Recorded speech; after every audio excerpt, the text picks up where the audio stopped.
જે પ્રકારે પહેલગામની અંદર આપણા એકદમ નિર્મય રીતે આતંકવાદીઓ દ્વારા જે હત્યા કરવામાં આવી હતી અને એનાથી લઈને ભારતની અંદર જબરજસ્ત આક્રોશ હતો, એ સ્વાભાવિક છે. અને જે પ્રકારે પાકિસ્તાન આતંકવાદીઓને જે પોષી રહ્યું છે અને વારંવાર આ પ્રકારની ઘટનાઓ કરવાથી પાકિસ્તાન જ્યારે બાજ નથી આવતું ત્યારે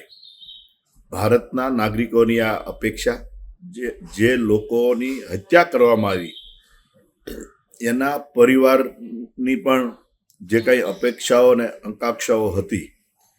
એને આજે ભારતના વીર જવાનોએ પરાક્રમ કરીને પાકિસ્તાનની અંદર 100 જેટલા કિલોમીટર અંદર ઘૂસીને આતંકવાદીઓના અડ્ડાઓ ઉપર જે હુમલો એર સ્ટ્રાઇક કરી છે, 100 કરતાં વધારે આતંકવાદીઓનો ખાત્મો બોલાવ્યો છે. ભારતની પ્રજાને ભારત ઉપર ભરોસો છે કે હવે એ ભારત છે કે કોઈ પણ દેશ એની પોતાની જે પ્રકારે બેજવાબદાર રીતે હરકતો કરે છે એને સાંખી લેશે નહીં. ભારતના વીર જવાનોએ પોતાનું પરાક્રમ બતાવીને જે લોકોની હત્યા થઈ છે